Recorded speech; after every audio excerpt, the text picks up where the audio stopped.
Hello, disc golf fans from around the world, and welcome to the final 9 holes of the 2017 European Open. We have an exciting race to the finish here. My name's Jeremy Koling. I'm joined in the booth by none other than Paul McBeth, and man, we have an exciting race to the finish. Yeah, we got 4 players within 2 strokes of each other. Barsby at 31 under, Nate and I at 30 under, and then Simon 2 back at 29 under. Well, let's get right into it. Hole 10, we have a par 4 where you really get to open up for the first time in the round. One of the things that's so nice about this hole is you got a little bit of the downhill elevation, but it doesn't mean that you can't throw it far. You can really throw a hyzer tee shot with a driver almost as hard as you want to, and you're going to finish way left on this hole, and it's just a lot of fun to really kind of open up. Yeah, if you have the height and the power, you could get this disc really far left. It is a little bit more risky, but it is possible to get it way down the fairway. I'm going with a little bit lower approach. I've been struggling with this hole leading up to this point, so I went with a little lower, a little wider, and kind of just tried to put it right there in the middle. And that's really the only thing you want to do here is keep it in bounds and avoid these trees that line the early side of the fairway.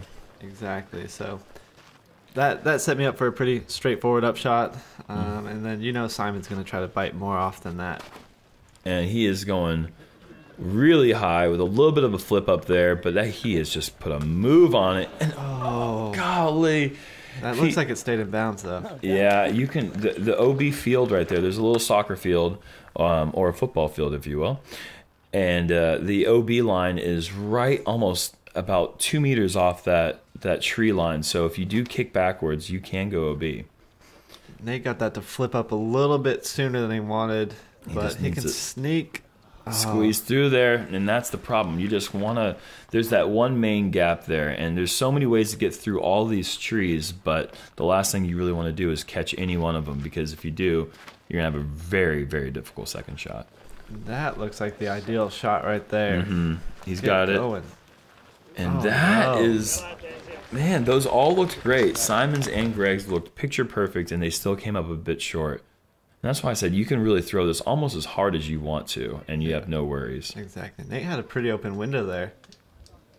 Yeah, it didn't look quite as good from the tee shot, but it seemed like he threw with really no worries about hitting anything there, which is nice. But it still came up a bit short. Yeah, he did. So kind of trying to go off of that and get a little bit more distance than he did. But I left it short as well. Wow, yeah, that's surprising there. I mean, really, there is OB behind the basket. There's obviously OB down the hill, and there's the field on the left as well. And Barsby's kind of pinched in the spot there. That's got to curl up quick. It's looking really good. Yeah, and so that fence actually is the trend. There's no OB line that comes off that fence at all. So if you crash into that fence, you're going to be safe. That was a really impressive shot right there. Yeah, he put that about 18 feet. Oh, no. And Simon's going for the shot that you threw the day before, kind of the scary, risky, over-the-fence shot. Doesn't get the same result. He's going to be out of bounds, putting from about 60 feet or so for his par 4. Yeah, and then he's still got that OB to worry about with the downhill, and I'd almost tried to sneak out, but because there's not much room behind the basket. No. So. Yeah, you definitely cannot play a crash shot into these banners because they do have the OB does come about 3 or 4 feet off those banners on the front side, so keeps you honest. And that right there is a missed opportunity, and that's leaving the door open for Gregg to kind of widen his lead. Yeah, this is a big putt right there, putting up 2 strokes on Nate and I, yeah, for where I was for my upshot, I should not have left it that short. But those banners back there in that OB line are kind of intimidating on this kind of hole. Yeah, I mean you got to think for the momentum change there is huge, considering after the tee you were in picture perfect spot, and he was in absolute jail. Yeah, he was in a really, really bad spot. So huge opportunity for Gregg there to come up with a really big time flick roller and cash it in the putt there.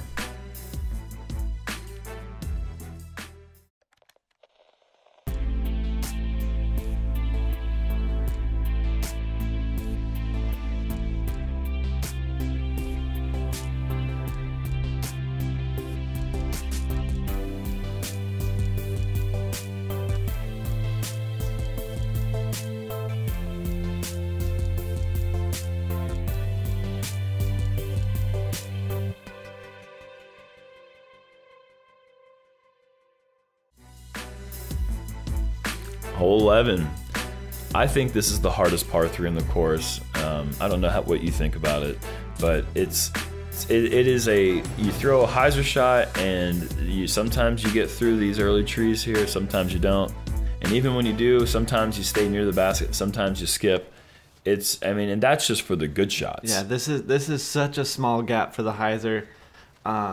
It's 394 feet, but it's such a precise 394. And there's so many OB factors. You got OB right, you got OB left, and then you got this. Oh, did he? He hit the stake. He hit the stake, and he stayed on the OB side, never crossing in bounds. He's going to have to go to the short side, which is a huge disadvantage there. Exactly, right behind that tree, too. And when I let this one go, I thought this was in. Yeah, that's a really good line there. And just barely missing the ace. I was waiting for a flight tracker. Wow. I was just waiting for it. Are we getting a flight tracker? No. No, didn't earn it. The skip was too much. I guess I'll let it go.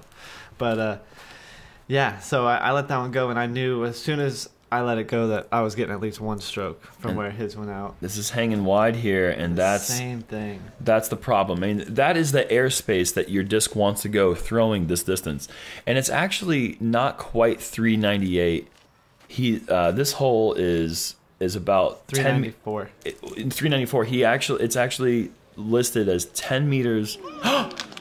Did he just Superman the shot that Gregg hit? Oh my gosh, that is the worst break for Gregg. Gregg loosened it. He had to have. And he almost cashes that there. A great run, but did he just unearth a stake? He did. I think Gregg might have loosened it up for Simon's shot. Why does Simon do this every time I do commentary? He does things that no one else does. Like, I've never seen anyone do that before. That is incredible. This putt, though, for me. There's a spin back. Yeah. All right, I won't get the drive, but I'll get the spin back. But this was, after knowing Gregg took a 4, that I could tie it up here with this one putt. Huge opportunity there, and takes advantage of it. That's a huge putt. And Simon unearthing stakes, unearthing birdies. He doesn't even know what he did. Yeah, he has no clue. What's that stake doing on the ground? I don't know. I didn't put it there. Wow. But yeah, the hole is actually listed at 394, but they had that was from a shorter tee. It's actually 10 meters longer than that, so about 30-something feet, 32 feet, 10 inches longer than that. But either way, it's a long hyzer shot, and a birdie feels great there. So 2 birdies, 2 bogeys. That's kind of how this hole usually plays. Yeah, with that OB, it does that for the stroke swing. Mm-hmm. And we got 2 tied at 29 and 2 tied at 31 here. This is just awesome so far.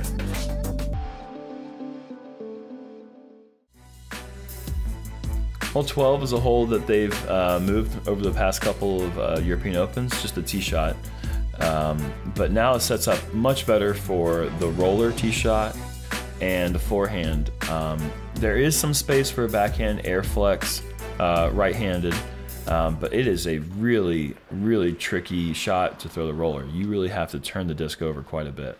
Yeah, I opt for the big over-the-top turnover. Okay. And what I'm looking for is just to crash into that tree. There's a big window if you miss that first tree, and wow, you can see it just carries up through there. And wow. It's up on the path, but 180, 200 feet away from the basket. So no, that's super secret option C there. That's one that I don't really think about, but I can probably see Simon doing the same thing. Yep.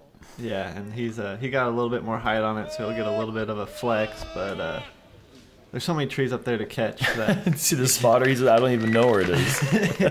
So it's kind of just for me. It's the safe play. I feel like the roller with all this new mulch and stuff, and wow, Gregg with the forehand though. This is impressive. Wow, that's an incredible forehand. Keeping the low ceiling, that hillside really makes it difficult to get the distance that you'd like to get off the tee here. And how good of a roller he threw on hole 4. I'm really surprised to not see him throw the same disc here. Yeah, he likes the forehand though. It's actually Millennium Scorpius's. Okay. So if anyone was ever curious what he's throwing, that's what it is. It's not a destroyer, it's not a boss. Yeah, I heard it was a boss. It's a Scorpius. Yep. And there you saw Nate do the thing that most people do when they throw the roller poorly on this hole, is that they don't quite get it turned over. You want to overturn your roller on this hole. The hillside being from right to left really makes the disc carry down the hill. So you really have to force it over, and that's just a textbook routine. I mean, making it look routine, but that is a difficult low ceiling approach there from Gregg. Yeah, I think all he throws is Scorpiuses and Eagles. Yeah. That's about it. You know what I mean? Throw what you know. I mean, if you have something that works for you and you have different angles that you can work out, I mean, stick to it by all means. Yeah, and here you can see where mine landed. It's just a little soft forehand. Wow.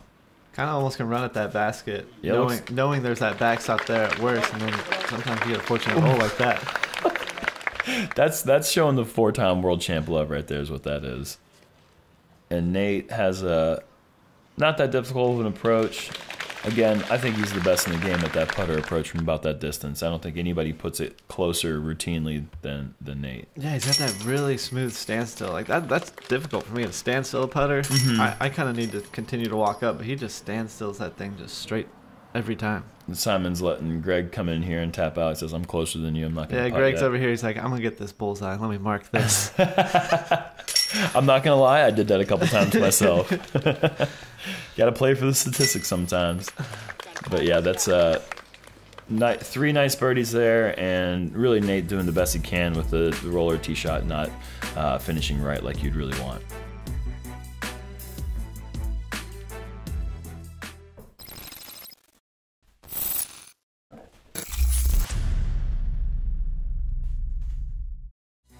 Moving right along on the hole 13. You can see the gap right here. I mean, you have the really narrow gap, and then you have the low ceiling too. On top of that, you have the mound up at the top of the hill that you have to get over if you really want to be in ideal landing zone. A lot of things to worry about here. Yeah, this is another one of those holes where there's only one shot you can throw, but there's so many different types of shot. You can throw the backhand, the forehand, even a roller. I've seen forehand roller and backhand roller. I've seen a lot of different types of shots here. Yeah, and I've chose to go with a T-Bird 3 with a driver. I used to go with the mid-range, but that used to land on top of the hill, max distance. Yep. But now I'm going with the fairway driver to where I know if I have the height, I can get it all the way down there, cut through those leaves, or you can just go with the PD2 like Simon. Oh my! And just basically. Are you kidding me? I didn't even know.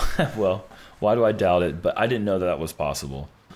I never have seen anyone get further than really where you are, because you have that second hillside that once you clear that first hill that Gregg is on, that next hill is where all the discs there get captured. Yep, and I think the first round I played with Simon, or second round, he was throwing a mid-range. And you can see he changed his game up because he was landing on top of that hill. It's not exactly where he wanted to be. Then he started going the PD2 and just absolutely tremendous distance. Oh, I mean, those 4 tee shots are just beautiful. I mean, Gregg being the furthest one out, that's a drive that most any player would take any day of the week. Oh yeah, exactly.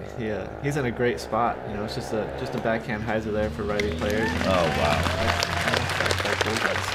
Yeah, that's doing it right there, and then we have a little bit easier approaches, less elevation to worry about here, but still about the same shot. Yeah, this is a FD3. Every time I step up to this upshot, I'm just picturing the island. Okay. I'm like, I need to land it right there and let it skip onto the island. I think you did that pretty good. And no fall flight for that shot either, and that hit the pole. Yeah. I feel like they have something against you here. I'm just saying. I don't know, but... I guess you can only have so many per round. Oh, my gosh. All right. And we're working on almost 3 consecutive bullseyes there. And Simon actually is putting it. That is insane, and look at that. There's another one. That is making the hole look a lot easier than it is. Yeah, that's the longest putt for birdie right there for Gregg from about 12 feet. Gregg's furthest out there with a tap-in. So, pretty impressive there from Lee Card. Giving the gallery everything they wanted to see. And we're still tied at the top with 5 holes to go. And... this is really when things start getting interesting. Yeah, I mean, look at 3 strokes between first and third, or first and fourth, really, but between 4 players, that is. So it's a super tight battle with only 5 to go, and there's still 15. Yep. The island hole 7 or 16. I don't even know. There's just so much excitement. Yeah, and this is really the last. This is not a boring hole by any means, but this is the last hole that is somewhat tame compared to what we have with these last 4. Just a straight shot there. Most players are going to try to throw a slight turnover, maybe a flippy driver here. I'm guessing you're going with your T-Bird 3. Yeah, I do have the T-Bird 3 here. This is actually a hole that's really hard. I don't know why it's so hard for me. I haven't birdied it once yet. Oh, really? Not even close. Wow. And so that's not really a good spot to try to fix that problem. I'm going to give a quick shout out here to my caddy, Mikael Runanen, who told me that he played the Am Weekend the week before, and he told me he birdied this hole all 4 rounds and 1 chain out ace, and he put a lot of pressure on me. Yeah. to step up and try to birdie this hole. I think Simon just heard what you said, and that kind of isn't where he wants to be at all. Yeah, this is a tricky hole, and the forehand is nice, but you have to kind of flip it up. You have to play the inside flip up line, and then most shots still end up outside the circle, unless you can keep that thing flipping up the whole way. Yeah, Greg and I look like we're in very similar positions, so it'll kind of be a little putting competition right there. Yeah. Oh, and that was the best looking drive of the group in my opinion, and he just got the smack down. Yeah. He's gonna be throwing the approach now instead of putting. The way that we made the last hole look, this is not a great follow-up. Kind of a step in the wrong direction, but fortunately Simon had really nothing in the way there, and I'm sure he was running that. He knows he's in a position where he's got to start making a move if he wants to make a run at this title. Exactly, and then Nate gave that one a run. I thought that was just going to drop in. Yeah, that would have really erupted the crowd. I mean, they are building up so much here. And this is for birdie.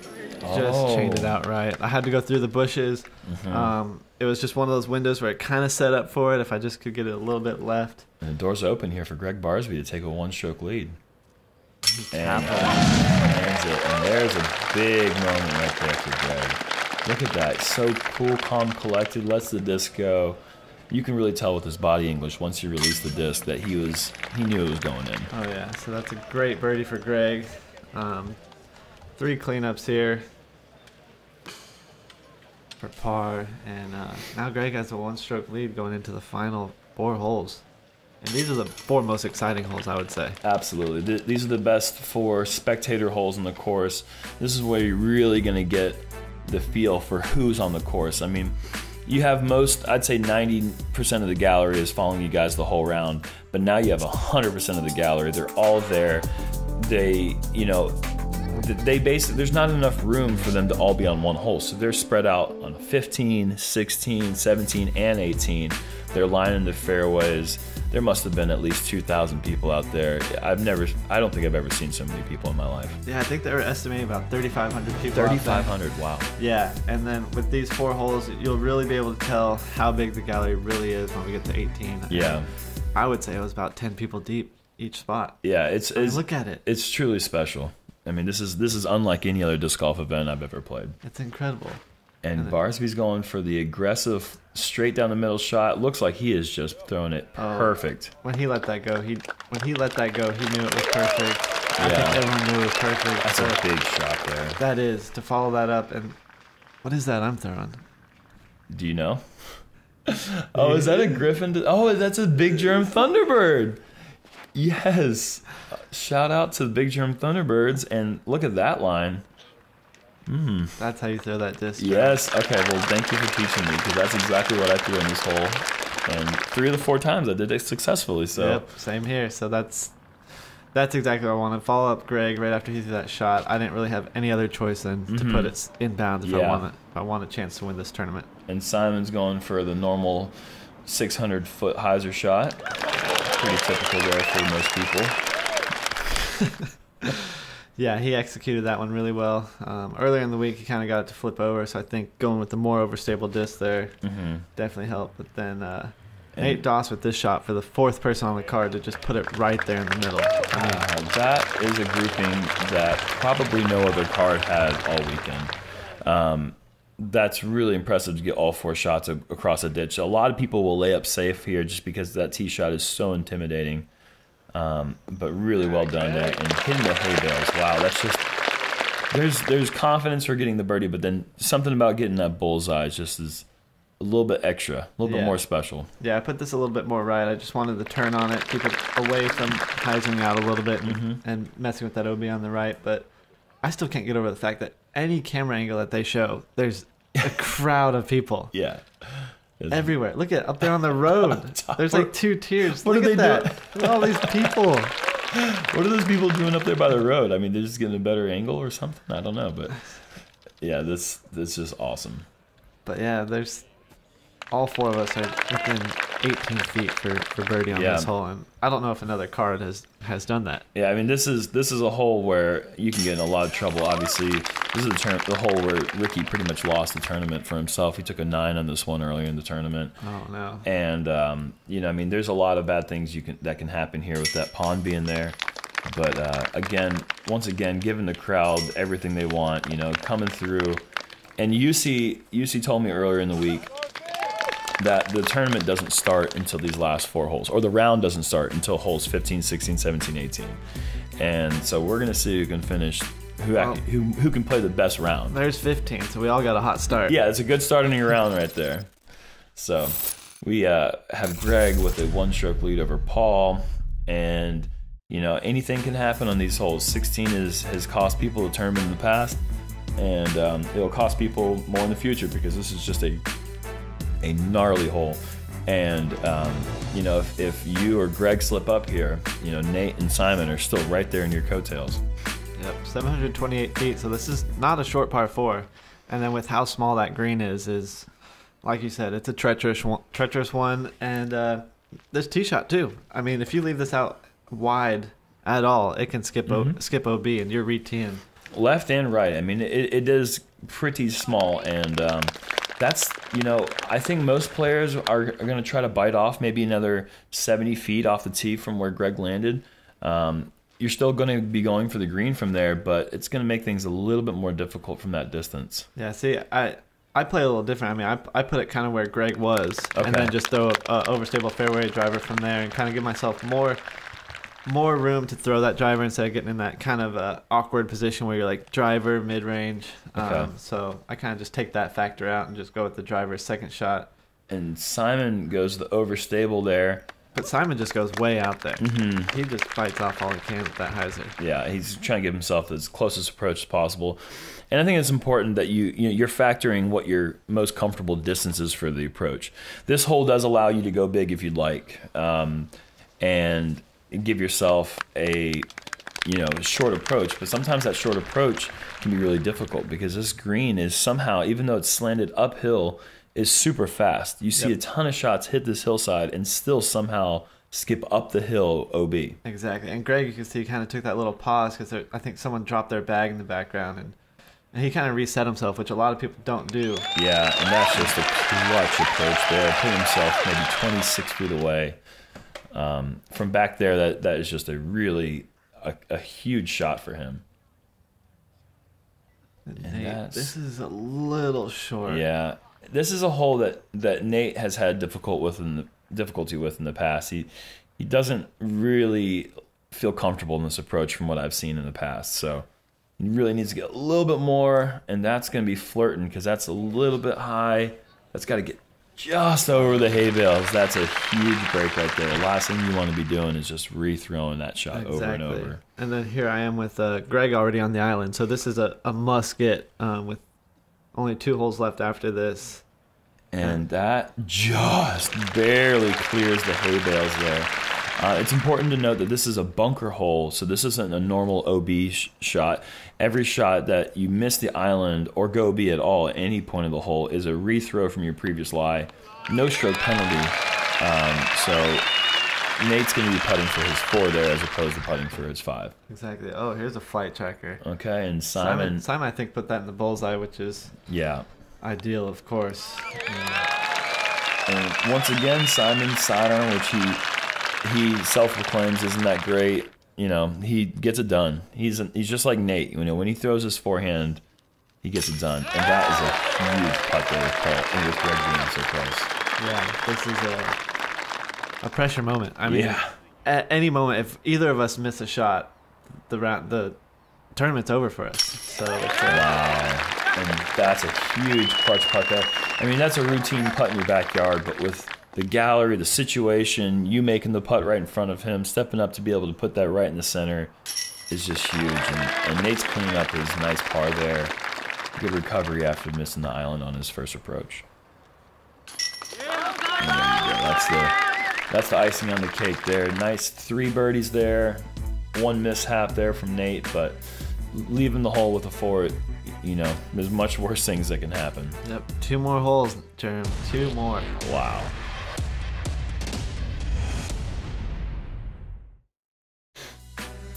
And here we are, hole 17, Gregg Barsby with a 1-stroke lead.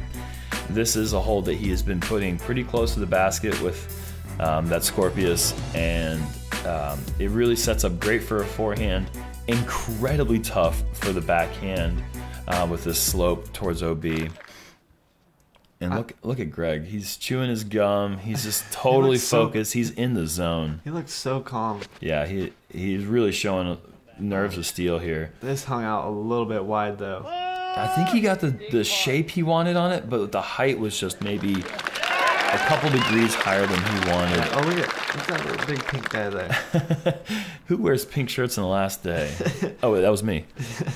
But I think this is probably the most difficult hole to birdie. Yeah, it could be. I mean, there's so many things coming in play. The distance is really long, and then, like you said, there's just so many things to worry about here. When I let this go, that is just, there's no words to describe how good that is. I just needed to stop and not go be left, and that is, I can't ask for much more than that. How could you? I mean, that shot is just truly flawless. I can't really, it's hard to describe how hard it is to land on this green. If you do throw the perfect forehand, it tends to skip up the hill and roll down. Yep. To throw the air shot backhand that somehow, unfortunately, Simon has gone OB, that pretty much ends his run at the title here. So it seems like it's only if Nate can ace this, then I think he's back in it. Yep. But with only this hole and 1 more to go, I think it didn't quite keep it low enough like you did.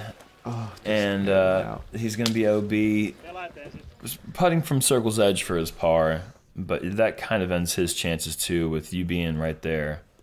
Yeah, this is kind of the moment in the tournament where I know I just have to keep giving myself looks, and Gregg as well. That's a huge putt and just comes up a bit short on the left side there.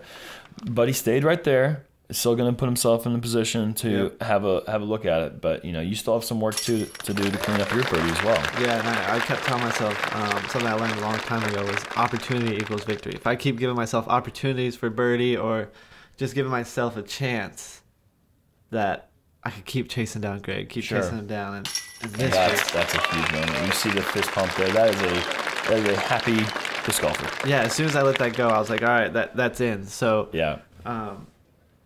With Gregg already missing his, I knew as soon as I let it go, it was tied up going into 18. And it seems like European after European Open, like every year we play this tournament, it's the same storyline. Wow, and he almost had a little mishap there with the tap in, almost getting one of those spit outs that Gregg had there. But yeah, I mean, it's crazy how almost every year it comes down to these last 2 or 3 holes, and it's always exciting.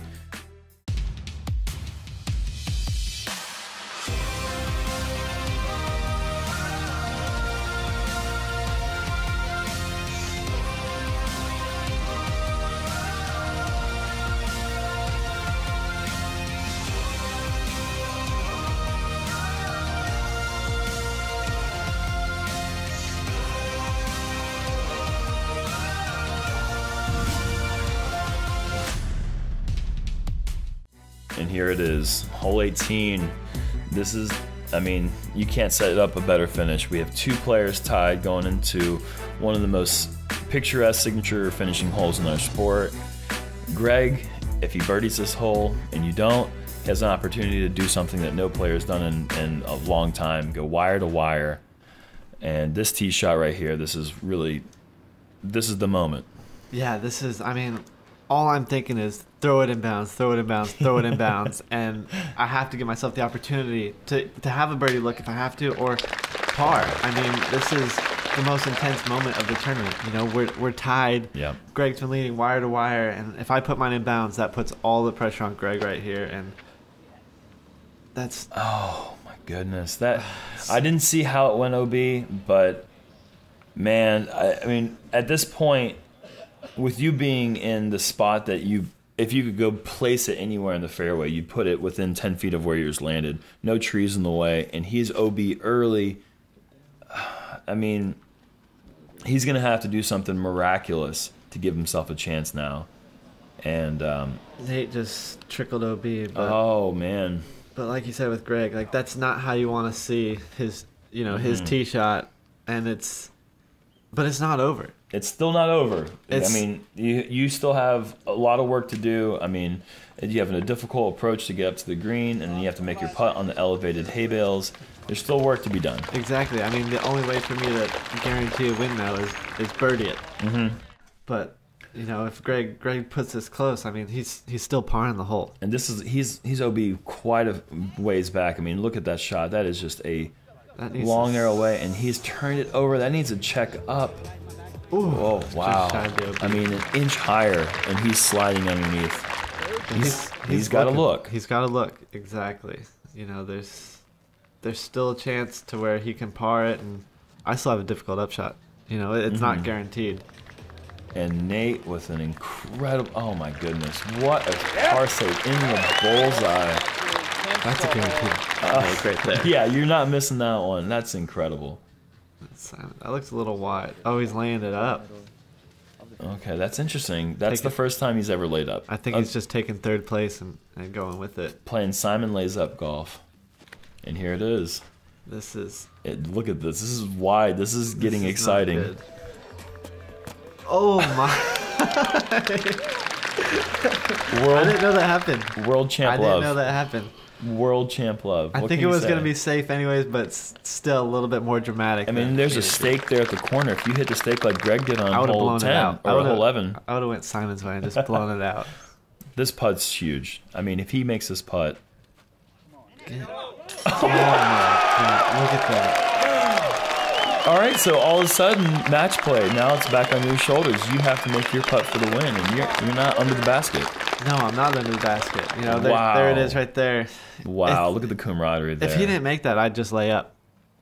But where's the excitement in that? And this is that's a championship putt right there. I mean, that's crazy to think that Gregg went 3 rounds, 17 holes without surrendering the lead. 71 holes. And on the last hole, somehow, the 3-time defending, now 4-time defending champion, Paul McBeth, finds a way to will himself another win out here. It's crazy. That putt is, if I make it, I win. If I miss it, that elevated basket that's so high up there. Go B, anything can happen. Over. But wow, I mean, that's just as clutch as it gets. What an incredible finish. Gregg has nothing to hang his head about there. I mean, I feel for him because I know that this would have meant the world to him, but I mean, he did everything he could. He put himself in position 4 straight rounds. He played incredible golf the whole way through. But I mean, what can I say? I mean, there's not a more exciting finish we could ask for. No, everything was perfect. I can't even imagine how UC feels at this moment running this event. I mean, we have 3 course records here. Last round to put the pressure on. I mean, this is just awesome golf. And shout out to Eagle McMahon for shooting a par round first round, and then ended up coming in 5th place. Yeah, but it was an exciting tournament, and I'm glad to be a part of it once again. And thank you everyone for watching and tuning in. What an event! Awesome.